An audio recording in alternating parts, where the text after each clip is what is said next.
الحمدللہ رب العالمین والصلاة والسلام علی سید الانبیاء والمرسلین اما بعد فاعوذ باللہ من الشیطان الرجیم بسم اللہ الرحمن الرحیم۔ کیا ایک مسلمان سنت کو اخذ کرنے کے لیے کتاب اللہ کے بعد حدیث کی کتابوں میں سے کسی ایک مخصوص حدیث کی کتاب کا پابند ہے کہ سنت کو اس حدیث کی کتاب سے ہی لینا ہے اور اسی کتاب سے اخذ کرنا ہے، اور مسلمان پابند ہے اس حدیث کی کتاب سے حدیث لینے کا؟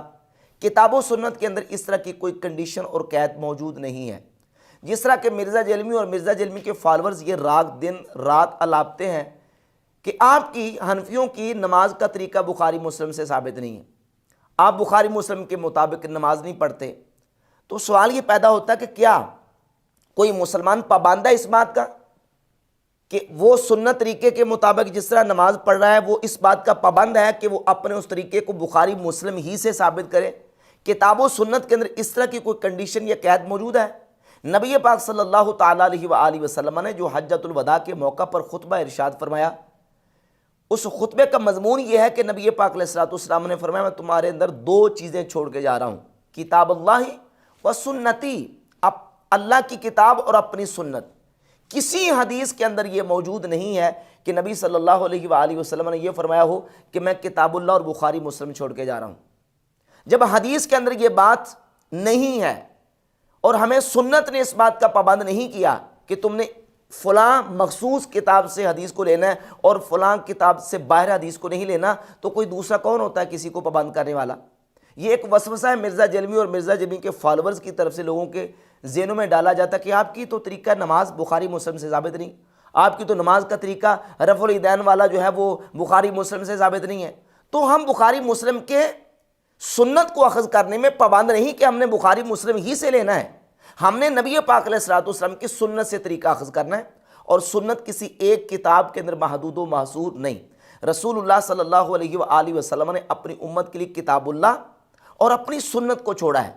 امام بخاری مسلم کے پیدا ہونے سے پہلے بھی محدثین نے کتابیں لکھی، امام بخاری مسلم ابھی دنیا میں آئے بھی نہیں تھے کہ آئمہ محدثین اور فقہاء نے باقاعدہ احادیث کو اخذ کیا، لیا، روایت کیا، ان سے استدلال کیا اور باقاعدہ فقہی انہوں نے مسائل بیان کیے۔ بالخصوص امام اعظم ابو حنیفہ رحمۃ اللہ علیہ جو کہ 150 ہجری میں ان کا وصال ہوا،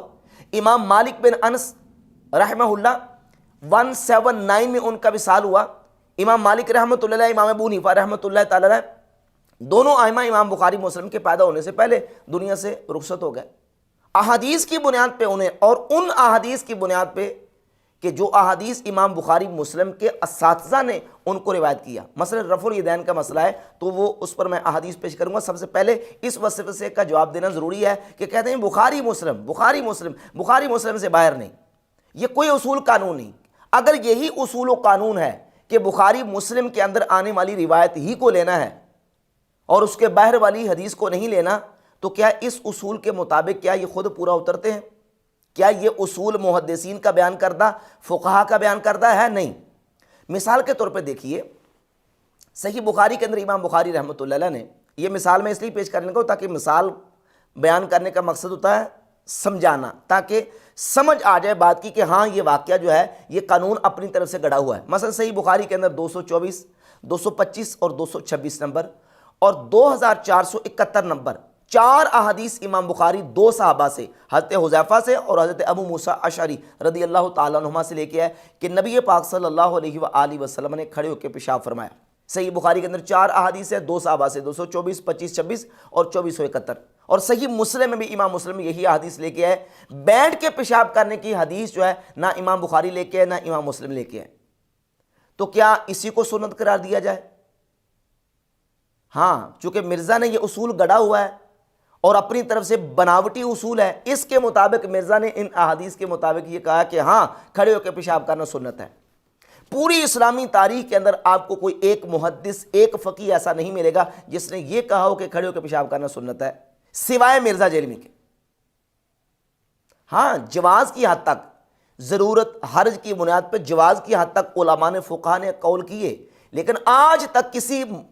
امت کے امام نے اس کو سنت قرار نہیں دیا۔ مرزا جیلمی سب اپنے بناوٹی اصول کو جو ہے نا وہ بچانے کے لیے کہتا ہے کہ کھڑے ہو کے پیشاب کرنا سنت ہے،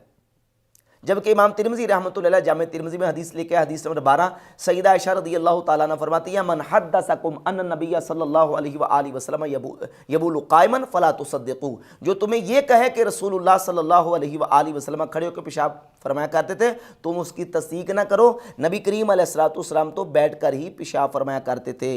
جامع ترمذی حدیث نمبر 12، اور حدیث 12 کے اوپر امام ترمذی رحمۃ اللہ علیہ نے باب کیا باندھا؟ باب کا عنوان ہے ما جاء فی النہی عن البول قائما، کھڑے ہو کے پیشاب کرنے کی ممانعت کا بیان۔ یہ امام ترمذی لے کے آ رہے ہیں ممانعت کا بیان، بلکہ انہی احادیث کی بنیاد کے اوپر محدثین نے بخاری مسلم کی ان احادیث کو منسوخ قرار دیا ہے جن میں کھڑے ہو کے پیشاب کرنے کا بیان ہے۔ یہ محدث ابو عوانہ کی کتاب ہے مسند ابی عوانہ المتوفہ 316 ہجری، اپنی کتاب کی پہلی جلد کے صفحہ نمبر 140 پر باب قائم کیا، باب ایثار ترک البول قائما والدلیل علی انہ منسوخ من فعل نبی صلی اللہ علیہ وآلہ وسلم، باب اس بات کا بیان کہ کھڑے ہو کے پیشاب کرنے کے ترک کا بیان اور کھڑے ہو کے پیشاب کرنے کے منسوخ ہونے کا بیان نبی کریم صلی اللہ علیہ وآلہ وسلم کے فعل کی وجہ سے، اور وہ فعل نبی پاک صلی اللہ علیہ وسلم کا کیا ہے؟ سیدہ عائشہ رضی اللہ تعالیٰ عنہ نے بیان کیا جامع ترمذی حدیث نمبر 12، جو تمہیں یہ کہے کہ نبی علیہ الصلوۃ والسلام کھڑے ہو کے پیشاب فرماتے تھے اس کی تصدیق نہ کرو، نبی پاک صلی اللہ علیہ وآلہ وسلم تو بیٹھ کے ہی پیشاب فرمایا کرتے تھے۔ اس بنیاد پہ امام ابو عوانہ المتوفہ 316 ہجری وہ فرماتے ہیں کہ پہلے والی جو احادیث ہیں وہ منسوخ ہے اور ناسخ ہی ہے۔ اب صحیح بخاری مسلم کی ان احادیث کے مطابق سنت قرار نہیں دیا جائے گا، بلکہ سنت یہ ہوگی کہ نبی علیہ الصلوۃ والسلام بیٹھ کے پیشاب فرماتے تھے۔ اب مسئلہ رفع الیدین کی حیثیت دیکھ لیں، جب ہم اس مسئلے کے متعلق احادیث کو دیکھتے ہیں تو وہ محدثین جو امام بخاری مسلم سے پہلے کے امام بخاری مسلم کے اساتذہ ہیں، انہوں نے سیدنا عبداللہ ابن مسعود رضی اللہ تعالیٰ عنہ کی حدیث کو اپنی کتابوں کے اندر روایت کیا۔ یہ دیکھیے مسند احمد ابن حنبل، امام احمد ابن حنبل پہلی جلد میں حدیث لے کے سیدنا عبداللہ ابن مسعود رضی اللہ تعالیٰ عنہ سے 3672 نمبر حدیث، اور امام ابو بکر ابن ابی شیبہ اپنی کتاب المصنف میں امام بخاری سے اور امام مسلم سے پہلے کے امام ہیں، بلکہ بخاری مسلم کے استاذ ہیں، المصنف میں سیدنا عبداللہ ابن مسعود رضی اللہ عنہ سے حدیث لے کے ہے کہ نبی پاک صلی اللہ علیہ وآلہ وسلم کے صحابی عبداللہ بن مسعود فرماتے ہیں کیا میں تمہیں نبی پاک علیہ الصلوۃ والسلام کی نماز پڑھ کے دکھاؤں؟ فصلی فلم یرفع یدیہ الا فی اول مرۃ، تو آپ نے نماز پڑھ کے دکھائی سوائے نماز کے شروع میں باقی مقام پہ رفع الیدین نہیں کیا۔ امام ترمذی رحمۃ اللہ علیہ جامع ترمذی میں 257 نمبر حدیث لے کے آئے، اور یہی حدیث عبداللہ بن مسعود کی حدیث بیان کی کہ وہ فرماتے کیا میں تمہیں رسول اللہ صلی اللہ علیہ وسلم کی نماز پڑھ کے دکھاؤں؟ تو آپ نے نماز پڑھ کے دکھائی، نماز کے شروع کے علاوہ باقی مقام پہ رفع الیدین نہیں کیا۔ اور امام ترمذی نے اس حدیث کو بیان کر کے نیچے لکھا کہ حدیث ابن مسعود حسن ہے، وبہ یقول غیر واحد من اہل العلم من اصحاب نبی صلی اللہ علیہ وآلہ وسلم، نبی پاک علیہ الصلوۃ والسلام کے اہل علم صحابہ اور اہل علم تابعین کا یہی عمل ہے کہ وہ نماز کے شروع کے علاوہ باقی مقام پہ رفع الیدین نہیں کرتے۔ اور وہ اہل علم صحابہ کون ہیں اور وہ اہل علم تابعین کون ہیں؟ المصنف ابن ابی شیبہ میں امام ابو بکر ابن ابی شیبہ اپنی سند کے ساتھ سیدنا عمر فاروق رضی اللہ تعالیٰ عنہ کے حوالے سے 2469 نمبر اصل لے کے اسود تابعی کہتے ہیں میں نے حضرت عمر رضی اللہ تعالیٰ عنہ کے پیچھے نماز پڑھی، وہ نماز کے شروع کے علاوہ باقی مقام پہ رفع الیدین نہیں کرتے تھے۔ یہ ہے اہل علم صحابہ۔ اور قلیب تابعی کہتے ہیں 2457 نمبر حدیث ہے، قلیب تابعی کہتے ہیں ان علی کان یرفع یدیہ اذا افتتح الصلاۃ ثم لا یعود، سیدنا مولا علی رضی اللہ تعالیٰ عنہ جب نماز پڑھتے تو نماز کے شروع میں تو رفع الیدین کرتے، باقی پوری نماز میں رفع الیدین نہیں کرتے تھے، اور یہ سند صحیح کے ساتھ یہ حدیث ثابت، ایک ایک راوی اس کا ثقہ ہے سیدنا مولا علی رضی اللہ تعالیٰ۔ اور 2467 نمبر حدیث ہے، مجاہد تابعی کہتے ہیں میں نے عبداللہ بن عمر رضی اللہ تعالیٰ کو دیکھا وہ نماز کے شروع کے علاوہ باقی مقام پہ رفع الیدین نہیں کرتے۔ امام ترمذی رحمۃ اللہ علیہ 257 نمبر حدیث کے نیچے لکھتے ہیں کہ اس باب میں براء بن عازب رضی اللہ تعالیٰ عنہ سے حدیث بھی موجود ہے، اور وہ حدیث براء بن عازب سے مسند ابی یعلا میں امام ابی یعلا نے حدیث نمبر 1692 بیان کی ہے کہ حضرت براء بن عازب فرماتے میں نے رسول اللہ صلی اللہ علیہ وسلم کو نماز پڑھتے دیکھا، آپ علیہ الصلوۃ والسلام نے نماز کے شروع میں تو رفع الیدین کیا، فرماتے ثم لم یرفعہما، اپنے ہاتھوں کو کانوں تک اٹھایا، پھر نبی پاک علیہ الصلوۃ والسلام نے پوری نماز میں رفع الیدین نہیں کیا۔ عبداللہ بن مسعود، براء بن عازب، ان سے مرفوع حدیث موجود ہیں، اور سیدنا عمر فاروق، حضرت مولا علی، عبداللہ بن عمر اور حضرت عبداللہ ابن مسعود رضی اللہ تعالیٰ عنہ مجمعین صحابہ جو ہیں وہ تمام صحابہ سے کے آثار ثابت ہیں کہ وہ نماز کے شروع کے علاوہ باقی مقام پہ رفع الیدین نہیں کرتے۔ تو یہ تو نہیں کہ بخاری مسلم ہی کے پابند ہیں، کیا امام ابو حنیفہ بخاری مسلم کے پابند ہیں؟ امام مالک رحمۃ اللہ علیہ بخاری مسلم کے پابند ہیں۔ امام مالک کی یہ فقہ کی کتاب ہے المدونۃ الکبریٰ، اس کی پہلی جلد کے صفحہ نمبر 119 پہ امام مالک رحمۃ اللہ علیہ کی سند کے ساتھ امام مالک کی فقہ کی کتاب کے اندر یہ روایت موجود ہے کہ سیدنا عبداللہ ابن مسعود رضی اللہ تعالیٰ عنہ نے لوگوں کو کہا کہ میں تمہیں رسول اللہ صلی اللہ علیہ وسلم کی نماز پڑھ کے دکھاؤں، تو آپ نے نماز پڑھ کے دکھائی، پوری نماز میں شروع کے علاوہ باقی مقام پہ رفع الیدین نہیں کیا۔ صحابہ کرام علیہ رضوان کی ان احادیث کو امام مالک، امام احمد ابن حنبل، امام ابو بکر ابن ابی شیبہ روایت لے کے آئے، اور ان روایت کے مطابق امام ابو حنیفہ کا موقف بھی یہ ہے کہ نماز کے شروع کے علاوہ باقی مقام پہ رفع الیدین نہیں کرنا، اور امام مالک رحمۃ اللہ کا موقف بھی یہی ہے کہ نماز کے شروع کے علاوہ باقی مقام پہ رفع الیدین نہیں کرنا، بلکہ امام مالک رحمۃ اللہ کی یہ فقہ کی کتاب المدونۃ الکبریٰ پہلی جلد صفحہ 118 پہ لکھا ہے قال مالک لا اعرف رفع الیدین فی شیء من تکبیر الصلاۃ لا فی خفض ولا فی رفع الا فی افتتاح صلاۃ۔ امام مالک رحمۃ اللہ فرماتے ہیں نماز کے شروع کے علاوہ باقی مقام پہ رکوع جاتے، رکوع سے اڑتے وقت رفع الیدین کو میں جانتا ہی نہیں ہوں۔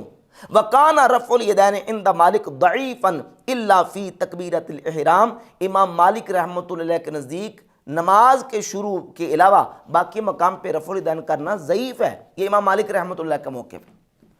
تو کوئی امام جو محدثین اور فقہا گزر چکے ہیں بخاری مسلم سے پہلے، وہ بخاری مسلم کے پابند نہیں،